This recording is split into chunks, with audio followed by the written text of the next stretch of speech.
Vamos então pro primeiro assunto deste Cafeína Digital.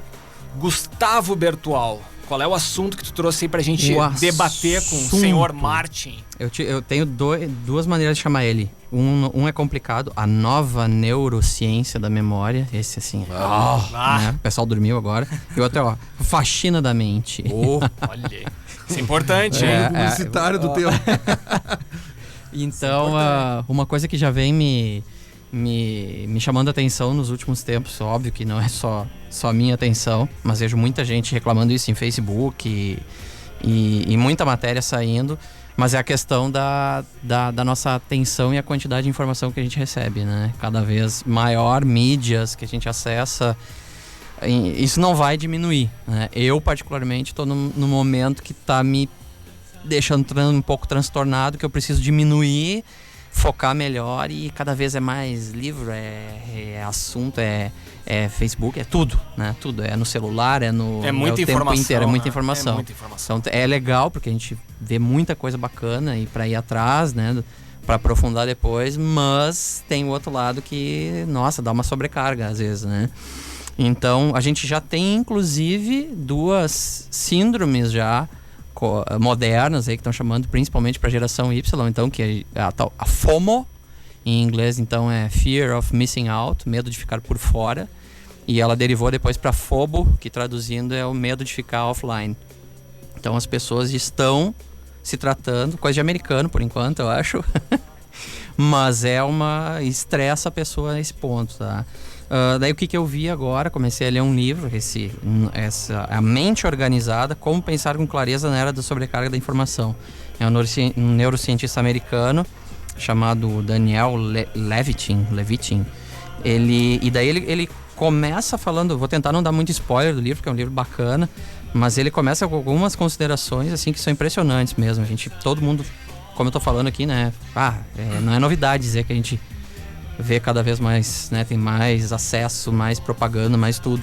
Mas ele compara aqui, em 76, então a gente tá falando de praticamente 40 anos.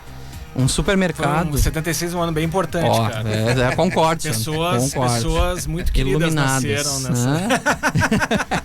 Ano mágico aí, 76. Mágico. E em 76, um supermercado nos Estados Unidos tinha em média 9 mil produtos diferentes nas gôndolas. 9 mil, parece um número... Bom, já é bastante coisa, né? Isso aí foi no Brasil, assim, até 90 e tantos tinha isso aí, né? Versão brasileira do livro eu não sei. Mas então, 9 mil produtos em 76, hoje são cerca de 40 mil. Tá? Então, 4 vezes mais, né? Nossa. Só que daí o dado é assim, uma pessoa, a média é que uma pessoa se satisfaz as necessidades com 150 artigos dos 40 mil. Então, isso é o que? 1%? Nem nossa, isso, né? Talvez. Zero, virou. Então, praticamente, o cérebro vai se acostumando a ignorar 39.850 apelos num ambiente. A gente está falando só no supermercado, né? A gente bota isso com todo o resto do dia a dia. É rua, né? Apelos, rua, né? Placa, outdoor, escutando a rádio e dando pro comercial. Tô olhando roupa de pessoal, olhando... tudo é marca, tudo é de 40 informação. mil, então, de 40 mil artigos no supermercado, a estimativa é que exista mais de 1 milhão de tipos de produtos à venda nos Estados Unidos. Que a gente pode considerar o mercado referência aí, né, em consumismo, vamos dizer, né? Com certeza. 1 milhão, então, assim, realmente é bastante coisa, né? Uma coisa que é impressionante nos Estados Unidos lá é a TV, né? Tu liga a TV, aquilo... É comida, assim, é o tempo todo, né? Aquele bombardeio, assim, de compra. Não que a gente não tenha isso aqui, mas lá é a coisa mais gritante. Não, lá é muito mais, né? Acho que sem, né? Nem questão de criticar. Não. Mas é cultura, né? Deles. Tu percebe, não já teve lá, né? Não, nos Estados Unidos não. Não? Não me aceitaram. Não, só pras Europa. Só pras Europa. Só pras Europa. O outro continente. Muito mais cultura, muito mais. Mas a gente acompanha, né? A questão dos Estados Unidos sobre isso. Eu acho que até a postura. Talvez nós tenhamos até uma quantidade parecida de situações, mas a maneira com que se expõe isso, né? Sim, com certeza. Não, lá é... Não tem sutilezas, talvez, lá. Não. Vamos voltar, então, né? Vamos abrir um parênteses aí de um assunto recorrente no Cafeína Digital, que é o documentário lá do Fat, Sick and Nearly Dead. Direto. Que é a questão do suco verde ali que a gente fez, o desafio e tal. E um dos motivos mais fortes que ele apresenta, que ele debate, e ele entrevista, ele questiona dezenas de pessoas na rua, o pessoal fala: eu tô olhando TV, eu tenho vontade de comer. A refeição, pra mim, olhar TV acompanha com refeição. Isso eu tinha com o Pernalonga. Vocês não tinham a história de... Hein, velhinho? Eu ia pra cozinha, cara, descascava uma cenoura. Mas aí saudável. Mas dava aquele barulho dele... Vou começar a olhar Pernalonga. Não, mas antigamente, que bom que o Pernalonga não comia leite condensado. Eu não cabia mais aqui, né? Mas eu me lembro, cara, que ele ia comer cenoura. Hein, velhinho? E daí dava aquele barulhinho de... Cara, eu ia fazer igual, cara. Eu ficava... Cara, eu tinha um costume ali na adolescência, né? O clássico de chegar da aula e dormir. Né? Aquele soninho, ficava aquela dormidinha, tipo assim, das 6 até as 10 da noite, aquela coisa saudável. Que a criança dormia às 4 de novo, né? Exatamente. Acordava, cara, fazia um lanche gigante e ficava olhando o Jô Soares. Bons tempos do Jô Soares, cara. E acabava o Jô Soares, começava a estudar. Muito bom. Antes do Jô Soares dizer que a gente paga pouco imposto. Aí eu comia sempre olhando o Jô, né? Me lembro desse negócio que tu comentou do Pernalonga. Essa vinculação com o negócio. Por isso que eu fiquei gordinho também, comendo, olhando. E vai além, né? Lá vai além. Eu lembro, eu costumo olhar seguidamente o futebol americano, gosto de esporte. E é impressionante, a gente olhando pela ESPN ali, a cultura deles é muito forte, essa questão da comida. Ela é importante, então eles colocam na cobertura dos jogos. Então tá passando o jogo, dá um intervalo, tem muito intervalo nos jogos, né? Não é tão ruim quanto o beisebol, mas aí estão os caras fazendo lá o prato típico, os caras mostrando aquilo, e come lança e queijo e carne, é uma coisa impressionante. E tudo pronto, né? Tudo sim, pronto, sim. Tudo industrializado, tudo tu compra no super, né? Micro-ondas, no máximo um forninho, mas tá tudo prontinho. Esse estímulo é permanente, né? Bom, cara, então, né? Bom, aí a gente vai abrindo as... Primeiro um pouquinho que tu falou, cara, Guto, aí... Eu falei hoje, cara, eu tava tentando me lembrar a pessoa, mas, enfim, converso com bastante gente. Hoje eu falava sobre isso, que tem momentos que eu chego, por exemplo, em consultório, cara, que às vezes o cara, quando vai no consultório, qualquer momento, ele dá uma parada no dia dele, né? O médico vai te atender e tal. Cara, me aconteceu isso já 2 vezes em consultório. Eu não fui fuçar no celular. Eu parei pra ler uma revista. Sabe? Aquela coisa um pouco mais pausada, ritmada, virar a folha, não ficar fuçando e tal, meio que o cérebro dá uma desacelerada. E a pessoa, também era uma pessoa jovem, assim que nem eu, mas ela disse a mesma coisa. Cara, quando eu vou no consultório, eu não tenho vontade de ficar zapeando e fazendo as coisas. Não, eu pego revista e é ali que eu vou dar uma fuçada, porque a cabeça fica tão girando que não é um momento, talvez uma coisa muito particular, mas é um momento que parece que desacelera. E já aconteceu comigo 2 vezes, de eu não ir pro online, ficar ali no... Deixa eu também contar um caso que aconteceu comigo recente, então agora na semana passada, né? Sexta-feira fui atualizar meu telefone lá, o sistema do meu telefone, que eu não fazia um tempinho, e deu um problema lá, eu dei uma patinada, eu errei lá alguma coisa, ou deu um problema na transferência e tal, e, cara, trancou meu telefone. Trancou. Sexta-feira de noite, tranca o telefone. Ele botava pra ligar, ele ligava, caía. Ligava e caía. Não era a bateria. Não. Era barbeiragem minha ou barbeiragem do seu Apple lá. Aí cara, fiquei de sexta de noite até sábado de noite sem celular. Diferente, cara. Diferente, cara. Um olhar, dá o nervoso caso no início que tu comentou de repente tu ficar um pouquinho, tu achar que tu tá ficando fora das coisas, tá perdendo as informações, né? E assim, impressionante, coisa que mais me impressionou. Nesse tempo, então, eu dei aí eu tava com o iPad, então, né? Com um Note por perto, vendo as coisas.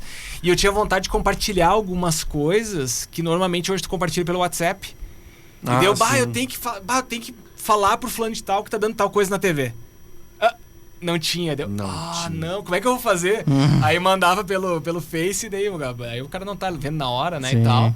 Então foi bem diferente. E outra questão, assim, quando voltou o celular, ele voltou zerado, sem nada.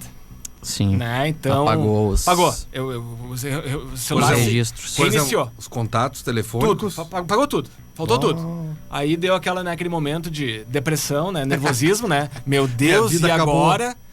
Cara, hoje eu tô achando uma maravilha, cara. O celular tá limpinho. Tem um monte de aplicativo de bobagem, cara. Tem um monte de e-mail que tu guarda, um monte de mensagem. E isso é uma coisa clássica que aconteceu pra mim com os notebooks. Tu perdia, daqui a pouco dava um pau aquele no Outlook, né? Perdi meus e-mails, tudo. Cara, tu nunca usa, cara. Coisa antiga. Pelo menos é a minha experiência. Mas tem um cidadão aqui, ele voltou desculpa, vou fazer propaganda do antigo Nokia dele, sem funções para o WhatsApp. Ele disse que aquilo estava transtornando a vida dele, porque ele é uma pessoa pública. E aí exige esse relacionamento. Sim. Né? E ele abandonou, do tipo assim, ó, quer me achar, me liga ou gasta com SMS. E aí ele disse que retomou um pouco. Agora, esse movimento, não sei, talvez o Guto aí tenha informações, mas esse movimento de ir pros picos e depois recuar, ele não é novo, né? Eu acho, né? Na evolução da humanidade, tem que ter. Aí as pessoas experimentam. E aquele tem que ter, assim, ele vai ganhando outras... É que é tudo muito novo. Tudo isso que tá acontecendo, a gente tá se passando pela primeira vez. Tá se testando, exatamente. A gente parece tá cobaia que tem que ser isso. Né? Então a gente não sabe como é que vai ser, né? Então, vital mesmo. Né? A gente tem que se adaptar, né? O pessoal sempre usa mal, né? Lembra e-mail? Lembra e-mail aqui há 10 anos atrás? Correntes por e-mail. PowerPoints de 20 mega por e-mail, mostrando músicas de não sei o que, não sei cá, sabe? E outra, né? Trocentos assuntos que tu podia resolver numa ligação de 20 segundos. Demorava 6 e-mails, porque um cara não sabe escrever bem, o outro entende outra coisa errada. Né? E então a gente tem que realmente tem que aprender essas coisas. As ferramentas ajudam, mas elas trazem junto também a gente já tem que se organizar para aprender a usar elas, né, da maneira mais eficaz. Tá passando por isso aí, né? A grande questão aqui, ó, só pra... A gente acabou fazendo aqui uns derivamos aqui no assunto, mas aqui, ó, o que ele fala, tá? Esse neurocientista. Apesar de a gente ter uma relativa facilidade em priorizar as nossas decisões, o cérebro não faz isso automaticamente. Então, as pesquisas que eles têm feito, eles pegam várias pessoas e dão várias tarefas para elas, tarefas bem triviais. Por exemplo, vou escrever a caneta ou a lápis. E daí dão esse tipo de decisão. E depois de um determinado número de decisões que tu tem que tomar, eles vêm com coisas importantes. E daí diz que nessa hora o cérebro, é como se ele tivesse uma capacidade finita e ele perde um pouco do bom senso. E daí ele não sabe decidir. Então, mais ou menos... Vai quase pra anarquia. É esse mecanismo, tá? O cérebro perde um pouco do bom senso. Nas escolhas, exatamente. Tu vê? Então, é como se ele fosse... eu tenho que... Não, a bola tá picando, eu tenho que falar. Entra. Eu tenho que falar. Chuta. Isso acontecia no vagão, né? Também, né? Misturando uma certa substância na equação, né? Quando Lagoa Azul... Uma determinada hora. Quando tomava o Lagoa Azul, bom senso... Bom senso ficava em Hamburgo Velho. Cuba Libre, Hi-Fi, vamos lá. Meu Deus do céu. Que horror. Então... Esse neurocientista nunca foi no vagão, né? Será que já tem namorada? Esse cara nunca beijou ninguém.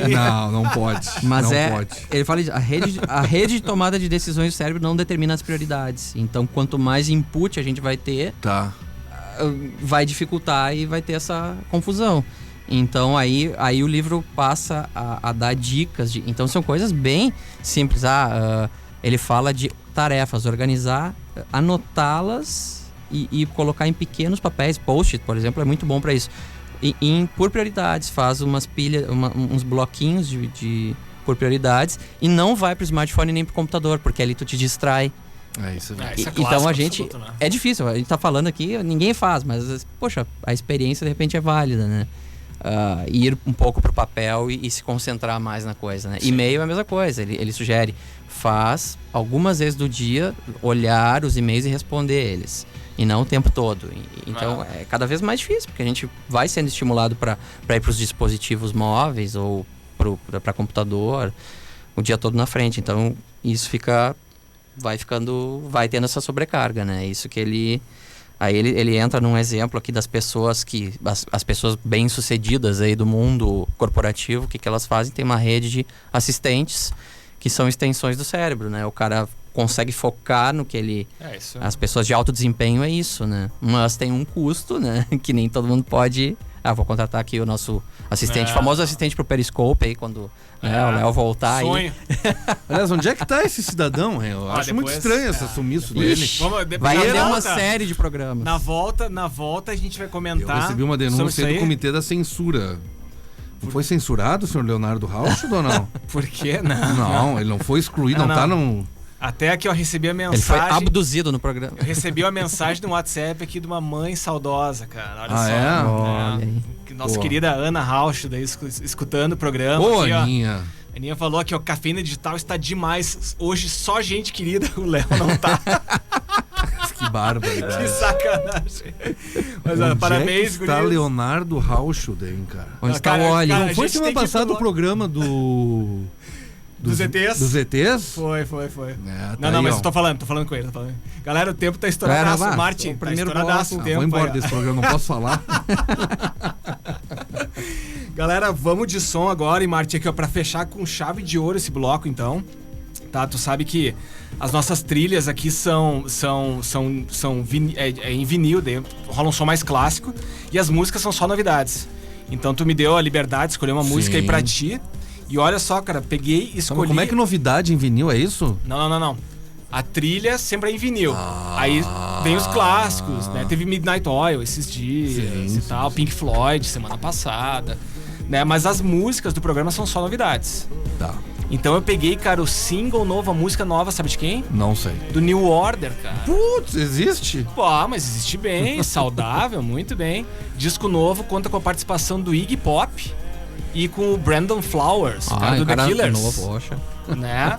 Então, a música nova, esses dias a gente tocou um pedacinho dela, não consegui tocar toda, mas hoje vai, que é a música Restless. Vamos lá, Júnior? Vamos de New Order, então.